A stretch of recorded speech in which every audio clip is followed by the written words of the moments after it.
मतलब बीच में एक बार हमें विदेश जाना था, तो पता चला कि यार आसपास वाले तो कोई वीजा ही नहीं दे रहे, जल्दी वीजा नहीं मिल रहा था। तो मैंने कहा कि पाकिस्तान का वीजा ले लेते हैं, पाकिस्तान घूम के आ जाते हैं एक बार, पर नजदीक है और जाए थे लाहौर कराची देख के आ ही जाते हैं। और मुझे जाना भी है, मुझे लगता है कि यार लाहौर तो देखना ही चाहिए। कि लाहौर के बारे में कहावत है कि जिन्हें लाहौर नहीं देखा वो जल में ही नहीं, जिसने लाहौर नहीं देखा वो धरती पे पैदा ही नहीं हुआ। तो यार लाहौर देखना चाहिए। और मुझे लगता है यार अपने इलाके जैसा इलाका है तो उनके बारे में होना ही चाहिए। और फिर सरकारें लड़ती है, लोग भी लड़ते होंगे, लेकिन फिर भी भले लोग उस साइड भी है, दोनों साइड अपने जैसे लोग उस साइड के अंदर बैठे हुए। और मेरी तो जिस क्षेत्र में पापा की पोस्टिंग रही, तो वहां हमारे वो सिंधी मुसलमानों का गांव था, और उन सारे मुसलमानों की रिश्तेदारियां पाकिस्तान थी। तो सारे पाकिस्तान खूब जाते थे, आते भी थे। उस साइड के लोग भी, जब तक तारबंदी नहीं हुई थी तब तक खूब सारे लोग पाकिस्तान जाया करते थे, पाकिस्तान से आया करते थे, कोई था भी नहीं। अभी मुझे याद आता है पाकिस्तान में एक चप्पलें बहुत अच्छी थी, मिर्जा चप्पलें आती है। तो हमारे वो जितने भी लोग जाते मिर्जा चप्पलें लाया करते। तो हमारे में बड़ा फैशन हुआ करता कि मिर्जा चप्पलें किसके पास है, तो यार पाकिस्तान तो जा गया। तो मैंने सर को कहा कि सर और तो कोई वीजा दे नहीं रहा, पाकिस्तान से वीजा ले लेता हूँ और वीजा लेके पाकिस्तान चला जाता हूँ। तो नहीं, नहीं लेना। क्यों नहीं लेना? तो एक बार यदि पासपोर्ट पे पाकिस्तान का ठप्पा लग गया, उसके बाद दूसरा कोई देश नहीं देगा। फिर उस दूसरे देश को लगेगा कि यार पाकिस्तान का वीजा क्यों है इसके पास, पाकिस्तान का वीजा, इसका मतलब कुछ ना कुछ कनेक्शन इसके उल्टे पुल्टे हैं। तो बाद दूसरा देश हर बार तुम्हें अजीब सी नजरों से देखेगा। और वो एक मैंने रशिया वाली बात तो बताई भी है, नहीं बताई कि हम बाद में यहाँ का नहीं मिला तो रशिया का वीजा लगाया हमने, क्या रशिया का यदि मिल जाए तो, और रशिया का मिल गया। रशिया भारत को वीजा फटाफट दे देता, क्योंकि भारत के साथ रिलेशन बहुत अच्छे हैं। जिन देशों के साथ रिलेशन अच्छे हैं वो वीजा जल्दी दे देते हैं अपने, तो हमें रशिया का वीजा मिल गया। पर हम जब गए, 4 लोग गए, तो सर ने हमें पहले दिन समझा के भेजा कि भाई जाओगे ना, पहला टूर जब भी होता है ना किसी का, तो अगला देश बड़ा सस्पेक्ट दृष्टि से देखता है कि यार क्यों आए हैं, किस लिए आए हैं, क्या वास्तव में घूमने आए हैं, कोई कांड ना करके चले जाए यहाँ पे आके। फिर भारत वालों से डर दूसरा लगता है। भारत के लोग क्या करते हैं, जाते तो ये कह के घूमने जा रहे हैं, फिर वहां जाके किसी होटल में ठामड़े मांजने लग जाते हैं, जॉब करने लग जाते हैं, किसी होटल में सब्जी बनाने लग गए, बर्तन मांजने लग गए, वापस आते ही नहीं, कि वहां छोटा मोटा काम करने लग जाते हैं, बिना परमिट उसके वर्क वीजा के वहां पे रहने लग जाते हैं। तो यार इसलिए कोई भी देश है वो जल्दी से, और अपने कोई डाउट की दृष्टि से देखता, जल्दी से विश्वास नहीं करता।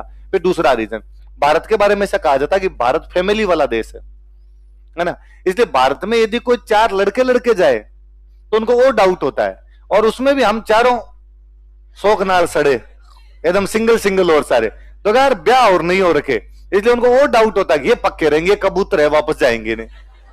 बीच में आपने एक नाम सुना, दलेर मेहंदी।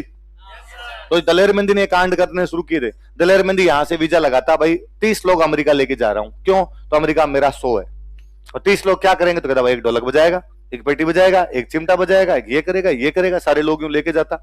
वापस आते टाइम 30 में 17 ही आते, 13 वहीं छूट जाता, और उन 13 से लाख रुपए ले लेता कि तुम्हें अमेरिका ले जाऊंगा, लाख रुपए। जो 13 लाख रुपए आ गए, 13 को वहां छोड़ दिया। वहां पे पहले से लोग रहते हैं, उन्होंने अपने घर में छुपा लिया, छोटा मोटा काम करने लग गए। पकड़े गए तो पुलिस ने पकड़ के डिपोर्ट कर दिया वापस, या जेल के अंदर डाल दिया। नहीं पकड़ गए उतने दिन तो घर वालों को रुपए भेजे, जितने दिन है उतने दिन तो कमाई करेंगे। भारत में गरीबी बेरोजगारी इस कदर है कि आदमी कहता है मौत से लड़ जाऊंगा पर यहां से निकलूं, यहां से निकल के जाऊं कम से कम। तो वो वाला सीन रहता है। तो हर देश डाउट की दृष्टि से देखता है। तो सर ने कहा ऐसा हो सकता है कि जैसे तुम एयरपोर्ट पे उतरो, एयरपोर्ट पे तुम्हारे साथ खूब सारी पूछताछ होगी, और यदि उनको ये लगा कि थोड़ा बहुत भी डाउट है, तुम्हें मॉस्को से दिल्ली वापस भेजेंगे, अंदर ही नहीं जाने देंगे, एयरपोर्ट से अंदर नहीं जाने देंगे। तो यदि तुम्हें पकड़ ले तो उनको यूं दिखाना कि तुम्हें टेंशन ही नहीं है, कि पकड़ लो, चेक कर लो, जो करना है तुम्हें कर लो, कोई दिक्कत नहीं। अब हम मॉस्को एयरपोर्ट पे उतरे दोपहर में 12-1 बजे के आसपास। उतरते वो इमिग्रेशन वाले 4 काउंटर लगे हुए, हम चारों 4 काउंटर पे गए। एक तो मैं और एक साथ में और थे, हम दोनों के पासपोर्ट उसने कई तरह से देखे, और जैसे ही उसने पासपोर्ट यूं देखा मेरा कलेजा धक रह गया। हम ये पकड़ेंगे आज, जिसमें शक नहीं है। आप फिर दूसरे देश में, एक तो उनकी लैंग्वेज नहीं समझ में, कि इंग्लिश वो जानते ही नहीं, इंग्लिश नहीं आती उनको, रशियन बोलेंगे तो टूटी फूटी से इंग्लिश आती। तो हालांकि ये तो मेरे लिए ठीक था कि जितनी मेरे को आती थी उतनी नहीं उनको आती, तो मेरे यूं फ्रीक्वेंसी मैच कर रही थी उनके साथ में। तो वहां वो 4 काउंटर पे बैठे, जेंटलमैन दिस किधर गया, आगे आओ, पीछे आओ, किधर गया। मैं समझ गया कि पकड़ेंगे तुझे, मैं इन कॉन्फिडेंस के साथ ही खड़ा रहा। तो इतने में हम 4 में से 2 जनों को तो कहा कि जाओ, हम 2 का बैठ जाओ। तो एक और, अब डर तो लगे भाई, कितना कॉन्फिडेंस दिखाओ, पर डर लगे कि वापस भेजेंगे, है ना। तो वो जैसे हम दोनों साथ में, अब कारण क्या, मेरे दाढ़ी है ना, तो दाढ़ी बढ़ी हुई, तो दाढ़ी वाला उनको डाउट सा रहता है थोड़ा सा। और जो दूसरों को पकड़ा, उनके पासपोर्ट में जो फोटो था उसमें इतने लंबे लंबे बाल, और बाद में बाल छोटे छोटे। और बाल वाला चक्कर ऐसा है कि लंबे बाल में शक्ल अलग आती है, छोटे बाल में शक्ल अलग आती है, पूरा उम्र का ही फर्क सा लगने लग जाता है पूरा पूरा एकदम। तो उनको वैसे पकड़ लिया। तो हम जैसे दोनों एक साथ आए तो वो मेरी तरफ देख के मुस्कुराए, मैं उनकी तरफ देख के मुस्कुराया। तो उन्होंने मेरे कहा कि यार भैया पकड़ तो लिया, अब क्या करेंगे? तो मैंने कहा सर ने कहा था जोर जोर से हंसना है अपने तो, और यूं फील करवाना जैसे हमारे पे कोई असर नहीं पड़ रहा, कितने चेक करो। तो हम झूठे हंसे, दौड़ दौड़ तालियां, एक दूसरे के तालियां दे। वो मेरे कहे भैया यार यदि इन्होंने वापस भेज दिया तो मैं वापस कहूंगी वापस चलेंगे और वापस आके अपने दिल्ली में लेंगे कमरा, और दिल्ली में कमरा लेके उसमें बैठ जाएंगे, जयपुर नहीं जाएंगे यार। जयपुर जाते तो बेइज्जती होगी। और ये जो दो जिनको अंदर जाने की परमिशन मिल गई, इन दोनों को अपने कहेंगे सौगन है यदि जाके बता दिया, और इनको कहेंगे तुम फोटो भेजते रहो और एडिट वेडिट करके अपने लगाते रहेंगे फेसबुक, रसिया रसिया घूम रहे हैं। और इनको सौगन भाई रे, वरना बेइज्जती ज्यादा होगी कि बेटों को अंदर ही नहीं जाने दिया, बाहर से भेज दिया था इनको। तो अब हम झूठे हाथ से यूं करते तो है ना, यू टेबल लगी, टेबल पर हम दोनों यूं बैठे, इधर मैं बैठा, मेरे पास वो बैठा, टेबल के उस साइड में, दोनों साइड में टेबल, उस साइड में एकदम गोरा सा आदमी बैठा। तो हम जब बैठने लगे थे तब मैंने ध्यान दिया था कि गोरा सा आदमी बैठा, लगा रशिया के आसपास किसी देश का होगा, वेट करता होगा, वैसी शक्ल उसकी, एकदम गोरा सा आदमी था। हम दोनों जब यूं अब मारवाड़ी में बात करें, लोकल देसी भाषा में बात करें एकदम, वो भी कि भाई अपने इंग्लिश इंग्लिश बोलनी नहीं वरना तो इनको समझ में आ जाएगा अपने क्या बोल रहे हैं, देसी बोलो जो बोलते रहोगे। अच्छा, सर का ये कहा था कि वो आपको किसी एक जगह ले जाके बिठा देंगे, किसी साइड में कमरे से कैमरों से देखेंगे कि तुम्हारे एक्सप्रेशन कैसे हैं। यदि तुम डर रहे हो इसका मतलब चोर हो तो वापस भेजेंगे, अरे आराम से चिल कर रहे हो इसका मतलब सही आदमी हो, अंदर भेज देंगे। तो हम झूठे हंसे। तो हम जैसे 2-1 मिनट की बात की, वो जो उधर गोरा बैठा था उसने मेरी तरफ यूं वापस हाथ लगाया मेरे, उसने कहा कहां से हो? तो अरे मैंने वापस देखा, मैं इंडिया। तो इंडिया में कहां से? राजस्थान। राजस्थान में कहां से? जयपुर। तो उसने कहा जयपुर के नहीं है तुम, तुम्हारी भाषा ही नहीं है जयपुर की। तो मैंने कहा वो साथ में बैठे, उनका जोधपुर का। हाँ ऐसे बोलो यार, तुम दोनों की भाषा जोधपुर साइड की, तुम जोधपुर क्यों? अब कोई बंदा इतना भी कह दे कि आपकी भाषा यहाँ की, तो अपने क्या लगेगा ये बंदा भी अपना है। तो मैंने कहा भैया आप कहां से? उन्होंने कहा कराची। कराची सिंध में पड़ता है, सिंध अपने जोधपुर के टच में लगता है, इसलिए अपनी और सिंधी भाषा लगभग एक जैसी है सब। तो उसके वो भाषा पकड़ में आई। तो अब दूसरे देश में यदि पाकिस्तान का भी मिले तो भाई लगता है, अच्छा लगता है भाई, अपने देश का तो कम से कम भाषा तो समझ रहा है, यही बहुत बड़ी बात है, वरना तो भाषा नहीं समझ रहे। और हमने हाथों हाथ उससे दोस्ती कर ली, और हमने कहा भैया आप यहाँ कैसे बैठे हो? उसने कहा आपको कैसे पकड़ा? मगर यार इमिग्रेशन वालों ने पकड़ लिया और पासपोर्ट का इधर चेक करके यहाँ पे बिठा दिया। आपको भैया? उन्होंने कहा मुझे 4 घंटे से बिठा रखा, हरामी है, चोर है सारे के सारे। कैसे? क्योंकि यार वो पाकिस्तान का पासपोर्ट है, इसलिए इनको लगता है मैं आतंकवादी हूं और मेरे को तो वापस कराची भेजेंगे, और तुम्हें भी भेजेंगे। यार ये गोरे बहुत बुरे लोग होते हैं, ये अपने से ना वो नस्लीय भेदभाव करते हैं, रेशियल डिस्क्रिमिनेशन है इनका, और ये अपने को वापस भेजेंगे, बहुत बुरे लोग हैं यार। और यो थोड़ी देर और दूसरी बातें लग गया, और वैसे यूं पूछे कि और तुम्हारे राजस्थान में क्या होता है क्या नहीं होता, पानी कितना अगर नहीं है, उस प्रकार की बातें। फिर यूं पूछता पूछता उसने मेरे से पूछा कि यदि तुम्हारे परिवार में किसी का मर्डर हो जाए तो तुम क्या करोगे? तो मैंने कहा मैं पुलिस के पास जाऊंगा, पुलिस को शिकायत कर दूंगा। उसने कहा अरे खून पानी बन चुका है तुम्हारा, तुम्हारे परिवार में बंदा मर जाए तुम पुलिस के पास जाओगे? तुम तो क्या करूं? मार दो आगे वालों के 2, आगे वाले 2 बंदे मारो, हमारे परिवार में एक को मार दे, मैं 4 मार दूं जाके। और ऐसे ऐसे और इशारे करे। यार तुम लोग यार अब मर्दों वाली बात नहीं, मर्दों वाली चूड़ियां पहन लेनी चाहिए तुमको। और हमें उसकी बातों में भी मजे आए। तो इतने में उसने वहां सिक्योरिटी गार्ड खड़ा, और सिक्योरिटी गार्ड को कहा कि कम हियर। तो बेचारा सिक्योरिटी गार्ड आया, रशियन आया, उस रशियन ने कहा you know we are friends here. तो yes yes but enemy there, कि वहां तो हम दुश्मन है, यहाँ पे क्या बने हुए friend? India Pakistan, India Pakistan. उसको वैसे और समझाए, हम भी उसके साथ साथ मजे लगे, yes we are friends yes. और वो और बातें, अरे रशियन ये ऐसे होता है वैसे होता है, और मेरे को वापस भेज रहे हैं, तुम्हें भी वापस भेजेंगे, पर यार 3-4 घंटे बिठाएंगे। अब हमें डर लगना शुरू हुआ कि जब इसको भेज रहे हैं तो अपने को भेजेंगे। इतने में ये दिमाग काम किया मेरा, और मैंने जो साथ में बैठते उनको कहा कि चलो वॉशरूम चलते हैं। तो अब एक तो उनको ये नहीं समझाया जाए, वो रशियन जो था कि भाई वॉशरूम जाना है, हमें और जाना है, भाई उसको बेचारे को इंग्लिश नहीं है, हमें रशियन नहीं है, मुश्किल से जैसे तैसे करके उसको समझाया, वाटर वाटर दिस दिस ऐसे। तो वो लेके गया, चलो यार पानी की तरफ तुम्हें लेके जाता हूं उधर। वहां जाने के बाद में और हम दोनों ने आपस में बातचीत की, सर ने क्या कहा था कि तुम्हें कहीं एक जगह ले जाके बिठाएंगे, कैमरे से चेक करेंगे कि भाई तुम क्या कर रहे हो क्या नहीं कर रहे हो। तो जो कैमरे से चेक कर रहे होंगे उनकी नजर में यह भी तो आया होगा कि एक आदमी को जिसको पिछले 4 घंटों से आतंकवादी होने के शक के आधार पर बिठा रखा वापस भेजेंगे, 2 नए लड़के आए, दोनों दोस्त कैसे हैं? इसका मतलब पूरा गिरोह है, अलग अलग आ रहे हैं, 2 अब आए, 2 बाद में आए, 2 बाद में आए। तो यार ये तो यार अपने को भी आतंकवादी समझ रहे होंगे, और फिर ये भाई तो इधर यूं और कर रहा है, ये कर देंगे वो कर देंगे, तो यार इसके पास नहीं बैठेंगे अपने जाके। तो ठीक है, तो हम दोनों उधर से बात कर, हम साइड में जा खड़े हो गए। उसने कई देर आवाज भी लगाएगा, भाईजान इधर जाओ भाईजान, हमने इग्नोर मारा, हम मरने दे रहे, ये मरवाएगा अपने को पाकिस्तानी।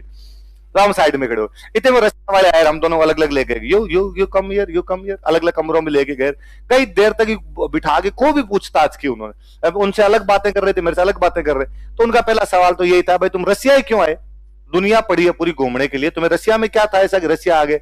तो वापस कई देर उनको गीत गा के सुनाए कि रसिया के साथ हमारे रिलेशन बहुत अच्छे है, गीत गा के और सुनाया मैंने तो उनको, सिर पे लाल टोपी रूसी फिर भी दिल है हिंदुस्तान। तो देखो यार रसिया के साथ हमारा रिलेशन अच्छा है, हमारी फिल्मों में रसिया दिखाते हैं तो हम रसिया के प्रति लगाव महसूस करते हैं। तो उसने कहा बाकी छोड़ो, तुम दिसंबर में क्यों आए? दिसंबर रसिया का सबसे ठंडा महीना है, दिसंबर में उनके तापमान होता है -18 तापमान। तो उनका इतने ठंड में हम खुद ही घर से बाहर नहीं निकलते, तुम क्यों आए? तो उसको वापस समझाया कि I am from western India, you know western India, very hot is 50+, है ना।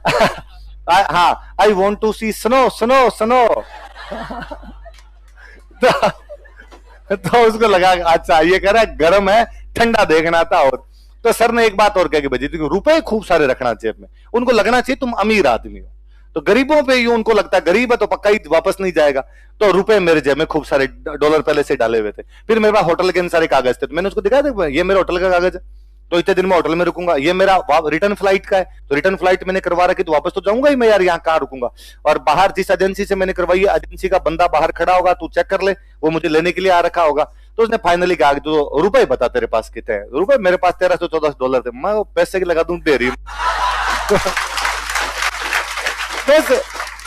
पैसे चेक कर दूं, खूब सारे पैसे दिखाए। तो उसने कहा तू करता क्या है? तो मैंने कहा मैं वहां कोचिंग में टीचर हूं। अब उसको ये नहीं समझ में आया कोचिंग क्या होती है।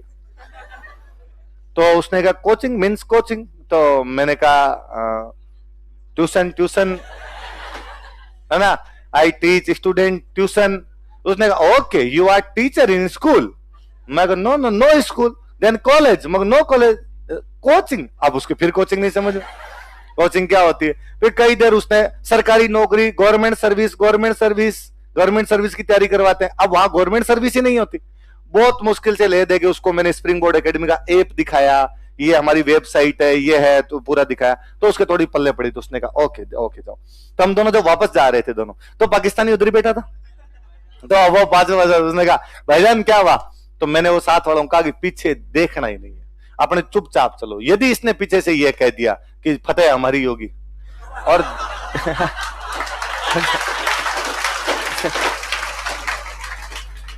जिस मकसद के लिए आए थे उस मकसद में कामयाब, उसको मैं 2 बम पक्के फोड़ देना।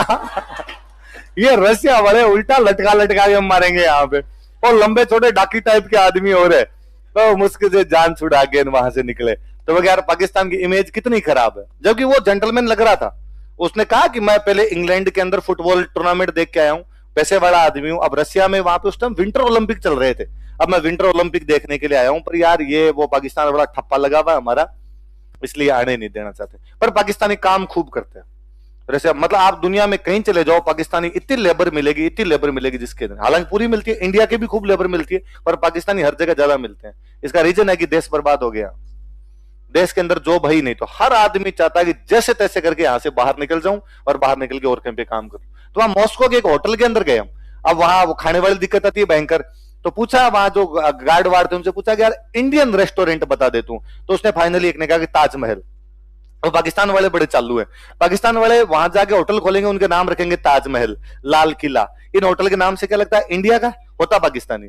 जैसे हम दुबई गए थे तो होटल का नाम राजपूताना, तो आपने लगा राजस्थान का ही है। तो हम गए, उसमें जाके पूछा कि भाई इधर कौन है राजपूताना का? उसने कहा कोई नहीं, मैं लाहौर का हूं, ये कराची का है। मैं कहा तो ठीक है, इधर बैठ जाओ। अब उस पाकिस्तान उस ताजमहल में गए, ताजमहल में जाते हमने पूछा हाँ भाई इंडियन मालिक कौन है इधर इसका? तो उन्होंने कहा कि यहाँ तो इंडिया का तो कोई है ही नहीं, होटल तो पाकिस्तानियों का। तो यार पाकिस्तानियों का कैसे? तो पाकिस्तानी कौन है उससे मिला। तो उनका पाकिस्तानी भी ओनर है और ओनर घर पे रहता है, स्टाफ पूरा उज्बेक है, उज्बेकिस्तान वाले। तो मैं यार कोई तो होगा इंडिया पाकिस्तान बांग्लादेश, तो उनका एक बांग्लादेश का वेटर है, तो मैं हमारी टेबल पे उस बांग्लादेशी वेटर को भेज, हम उससे बातचीत करेंगे ताकि हिंदी तो बोल ले, बाकी उज्बेकों को समझाएंगे कैसे कि मसाला ज्यादा लेना है। तो भाई समझा, तो उस बांग्लादेशी आया, उसको उसने बेचारे ने आका कि मैं तो यहाँ एमबीबीएस कर रहा हूँ और शाम को ये पार्ट टाइम जॉब करता हूँ इधर, वो कोई मेडिकल का उजर कर रहा था, और मेरे को हिंदी नहीं आती पर मैं हिंदी समझ लेता हूँ, तो आप हिंदी में बोल दो, मैं समझ लूंगा, जो भी ऑर्डर होगा मैं इंग्लिश में बोलूंगा तो आप इंग्लिश में समझ लेना। मैं चल यार इतना तो है। हम वापस रुपए देने आए तो हमने वापस उनसे जिद की, हमने कहा मिलाओ यार, एक आधे पाकिस्तानी से तो मिलाओ, ऐसे मत करो। तो उन्होंने कहा है ही नहीं हमारे पाकिस्तान, पूरे स्टाफ में नहीं, और कोई वेटर तो होगा यार, पाकिस्तान वालों का होटल है। फिर फाइनली किसी बंदे को याद है कि हमारे एक रसोईया है, कुक जो है पाकिस्तान में, बुलाओ कुक को। बोला एक दानिश भाई थे, मोटे से दानिश भाई, अरे भाई रे वो दानिश भाई आके हमसे क्या गले लगा है, और इतना राजी हुआ वो हमें देख के, और उसने कहा भाईजान कितने दिन से अपनी भाषा बोलिए, इनके साथ इंग्लिश बोल बोल के जबड़ा छिल गया हमारा। दानिश भाई से खूब बातचीत की, दानिश भाई एकदम सब रेडी है इधर, टेंशन का सर ठीक है, ठीक चल रहा है, और कोई दिक्कत आपके ना, दिक्कत नहीं है, होटल पाकिस्तानी होगा तो पाकिस्तानी क्यों नहीं। उसने कहा वो मालिक है वो तो रुपए वाला है, वो और कहीं रहता है, और ये पढ़े लिखे लोग यहाँ उज्बेक ही है, फिर इनको रशियन भी आती है, इंग्लिश भी आती है, तो इन लोगों को जॉब पे रखते हैं, अपने वालों को इंग्लिश आती नहीं है तो अपने वालों को जॉब पे नहीं रखते। पाकिस्तानियों की थोड़ी इंग्लिश कमजोरी है, तो मेरे पास भी देख लो यार, अंदर का काम दे रखा है, तो छोटी मोटी इंग्लिश आती है, उससे जैसे तैसे करके अपना काम चला लेता हूँ। पर पाकिस्तानी मिलते भयंकर है। दुबई में तो टैक्सी ड्राइवर जीते हो सारे पाकिस्तानी, किसी टैक्सी में चढ़ जाओ हाथों हाथ पाकिस्तानी मिलेगा, फिर कहते भाई पंजाबी गाना लगा दे, तो पंजाबी गाना लगा लेता। पंजाबी आती है, खूब अच्छी पंजाबी आती है तो पंजाबी बोलते रहेंगे, पर पाकिस्तान